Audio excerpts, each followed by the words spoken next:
নমস্কাৰ, মই আজি এটা নতুন ধৰণৰ ভিডিঅ' লৈ আহিছোঁ আৰু এইটো ভিডিঅ' হ'ব তাৰমানে এই বছৰ অসম চৰকাৰে যেটো 3rd গ্ৰেড আৰু 4th গ্ৰেডৰ যিবিলাক মানে পৰীক্ষা পাতিবলৈ গৈ আছে আৰু তাতে টোটাল পোষ্ট আছে আমাৰ 12,600 12,600 সেই পৰীক্ষাটোৰ কাৰণে কেনেকুৱা ধৰণৰ কোৱেশ্চন হ'ব এমসিকিউ তেনেকুৱা সেই কোৱেশ্চন বিলাক মই মানে আপোনালোকৰ লগত শেয়াৰ কৰি থাকিম আৰু মই বিভিন্ন আগতে হৈ যোৱা বিভিন্ন কম্পিটিটিভ এক্সামৰ কোৱেশ্চন বিলাক মই কালেক্ট কৰিছো আৰু তাৰে কোৱেশ্চন আৰু এনসাৰৰ সতি মই আপোনালোকৰ লগত আলোচনা কৰিম আৰু এই সেগতে মই এই যিকেটা পোষ্ট আছে 12,600 পোষ্ট আছে হেইটোৰ বিষয়ে অলপ মানে কবলৈ গৈ আছো ইয়াতে 12,600 পোষ্ট আছে আৰু এইটো ডেটটো আৰম্ভ হৈছে অনলাইন ডেটটো আৰম্ভ হৈছে 10 নৱেম্বৰৰ পৰা গতিকে যেসকলে এতিয়ালৈকে কৰা নাই তেখেতসকলে কৰি লওক আৰু ইয়াৰ লাষ্ট ডেট হল এইটো মাহৰ 29 ডিসেম্বৰ ওকে গতিকে 29 ডিসেম্বৰৰ আগতে যেসকলে কৰা নাই এটো তাড়াতাড়ি কৰি লওক আৰু ইয়াৰ কোৱালিফিকেশন হল মিনিমাম কোৱালিফিকেশন 8 পাস মানে অষ্টম শ্ৰেণী পাস কৰা এজন মানুহেও এইটো পোষ্টৰ কাৰণে এপ্লাই কৰিব পাৰিব আৰু হেতু 4th গ্ৰেড হ'ব আৰু 3rd গ্ৰেড তো আমি জানো সকলে গ্ৰেজুৱেচন লাগিব আৰু লগতে কম্পিউটাৰ লাগে আজিকালি 4th গ্ৰেডত ইয়াতে মই এই ভাগ কৰি দিছো মানে অলপ সহজ হোৱাৰ কাৰণে 3rd গ্ৰেডৰ পোষ্ট আছে 7,600 আৰু 4th গ্ৰেডৰ পোষ্ট আছে 5,000 গতিকে ভাল এটা মানে এমাউন্ট আছে পোষ্টৰ আৰু এই 4th গ্ৰেডৰ যিকেটা পোষ্ট আছে 8 পাস যিখিনি ক্যান্ডিডেট আছে সেইখিনিৰ কাৰণে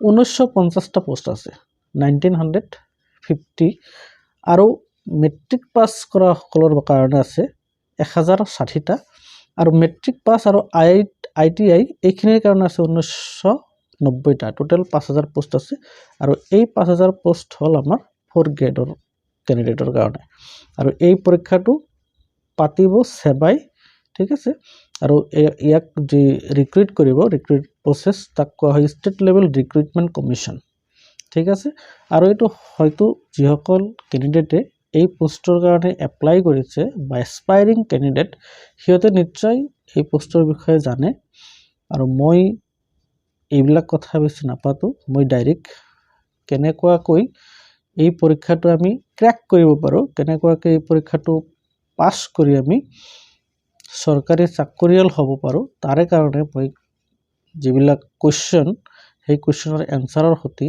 মই হাতে লিখা নোটেৰে আপোনালোকৰ লগত শেয়াৰ কৰি যাম মোৰ এই চেনেলৰ জৰিয়তে আজিৰ পৰা মই এই মিশনটো আৰম্ভ কৰিলো মোৰ এই ভিডিঅ' বিলাকৰ উদ্দেশ্য হল আমাৰ অসমত লাখে লাখে থকা নিবনুৱাসকলে যাতে মানে সৰকাৰি চাকৰি পাই নিজকে প্ৰতিষ্ঠা কৰিব পাৰে ওকে তেতিয়াহলে আজিৰ পৰা আৰম্ভ হ'ব এয়া হল প্ৰথম পাৰ্ট ঠিক আছে ইয়াতে মই কেইটামান কোৱেশ্চন আলোচনা কৰিম ঠিক আছে আমি ভিডিঅটো আৰম্ভ কৰিম এয়া মই আৰম্ভ কৰিছো কোৱেশ্চন উইথ এনসাৰ আপোনালোকে বিভিন্ন কম্পিটিটিভ এক্সাম যিবিলাক আগতে হৈ গৈছে সেইবিলাক এক্সামৰ কোৱেশ্চন পেপাৰ বিলাক মই সংগ্ৰহ কৰি ইয়াৰ এনসাৰটো সলভ কৰি মই আপোনালোকৰ লগত ডিসকাস কৰি আছো এয়া ৰিটেন টেষ্ট ফৰ গ্ৰেড 4 আৰু এটো হল লখিমপুৰ মেডিকেল কলেজৰ কাৰণে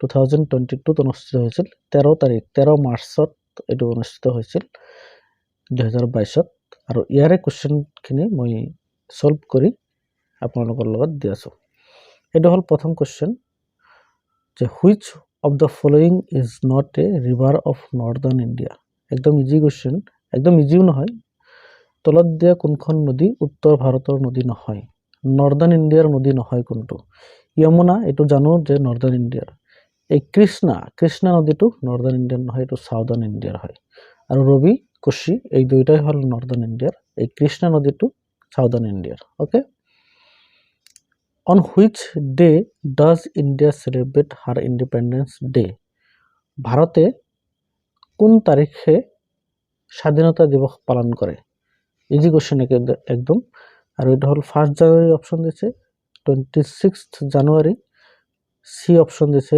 15 আগষ্ট আৰু ডি দিছে 2 অক্টোবৰ। আৰু এইটো আমি সকলোৱে জানো যে 15 আগষ্ট। অ'কে, এই অপশ্যন চি। এই 3 নম্বৰ কুৱেশ্যনটো হ'ল, who was the first astronaut of India to go' in to space? আমাৰ ইণ্ডিয়াৰ প্ৰথম এৰ'নজন কোন আছিল, এষ্ট্ৰইডজন কোন আছিল, যিজনে নেকি মহাকাশত গৈছিল? আৰু সেইজন অপশ্যন দিছে ৰাকেশ শৰ্মা, কল্পনা চাওলা, সুনীতা উইলিয়ামছ, বিক্ৰম সাৰাভাই। আৰু এইটো অপশ্যন এ, এইটো হ'ল শুদ্ধ অপশ্যন, ৰাকেশ শৰ্মা। 4 নম্বৰ কুৱেশ্যনটো হ'ল, which of the following is the smallest planet of our solar system? আমাৰ সৌৰজগতৰ কোনটো আটাইতকৈ সৰু গ্ৰহ? আৰু অপশ্যন দিছে Venus, Mercury, Pluto, Neptune.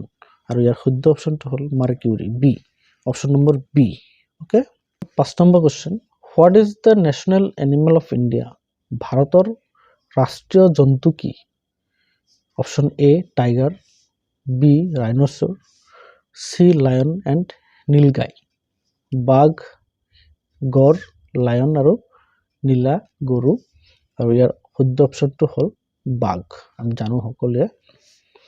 What is the capital of Bihar? বিহাৰৰ ৰাজধানীৰ নাম কি?